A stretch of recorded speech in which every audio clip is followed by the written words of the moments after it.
it's Bree from Calafia Candle Company.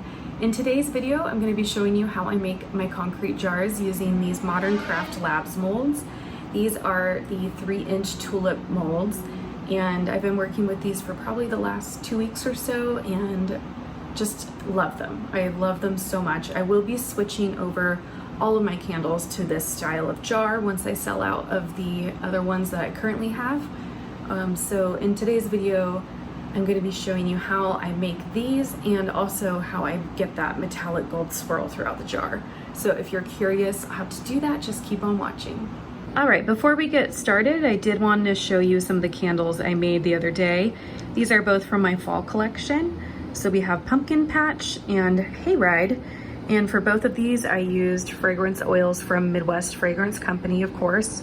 And they smell absolutely phenomenal.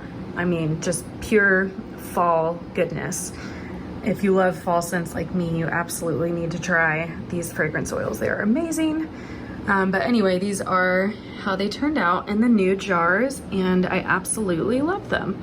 I don't have these listed on my website yet because I'm sure, as some of you know, anytime you change any variable in candle making, you need to test again. So I'm currently testing these wicks just to make sure that they work in this new jar.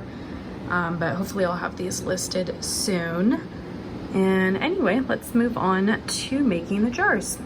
Okay, so I'm not going to be mentioning everything that you need to do this just because I did just do that in my most recent concrete jar video. So I will link that video down below as well as everything that I use in this video.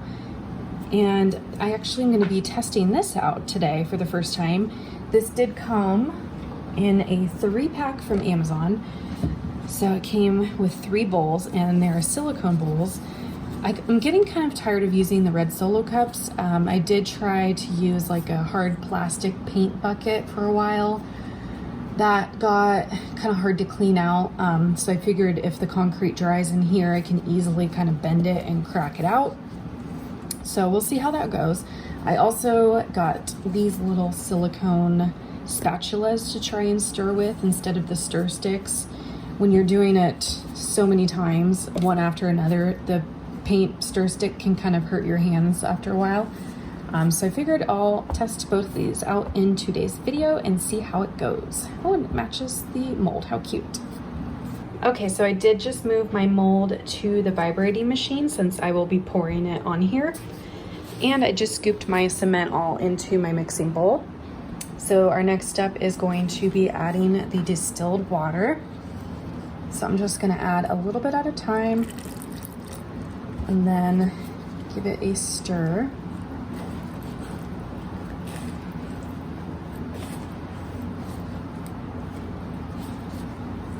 And we'll need a little bit more.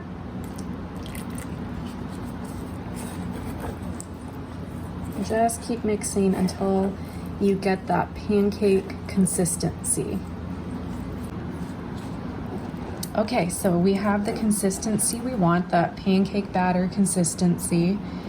And I am gonna add just a tiny bit more water to it because we are adding paint to this, and the paint will thicken up the mixture just a little bit. So I'm gonna make it thinner than I would want it to counteract that. All right, that should probably be good. And then the paint we're using today is this Folk Art metallic paint. This is the antique gold shade. I believe I got this just from Walmart, super cheap.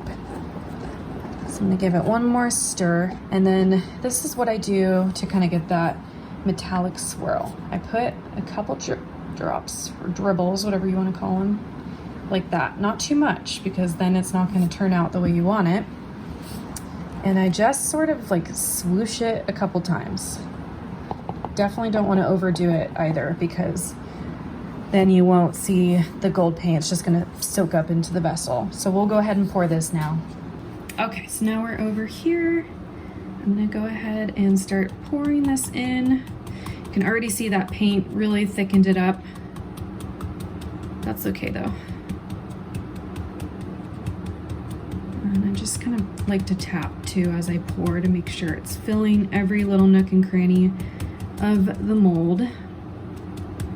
And almost there. Let's Okay, a little bit more. That's probably good. Now I'm gonna turn on the vibrating machine and try to get some of those bubbles out.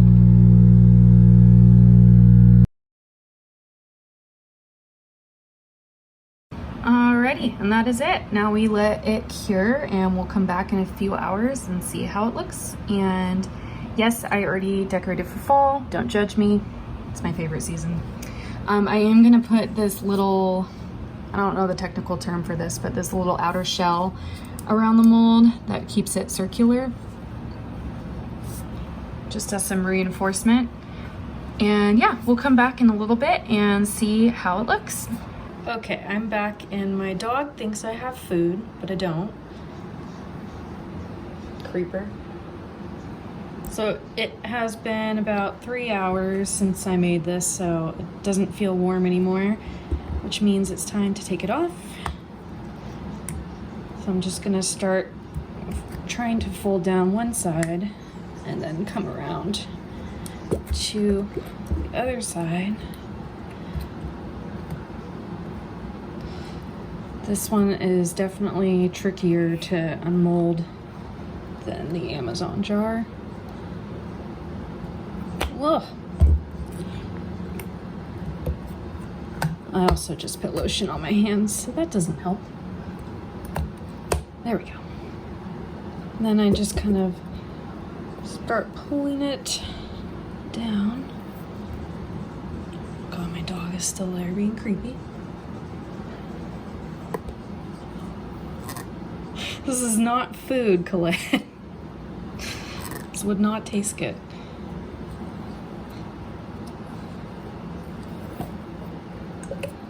Alright, and then just twist it out. And there it is. It will lighten up as it dries more, and then you'll be able to see more of that gold. But you can see a little bit of it coming through right there. And so I'll let this sit for about 3 days before I seal it, and then another day or two before I put wax in it. But there it is. I hope you enjoyed this video, and if you did, subscribe to the channel, and I will see you in the next video.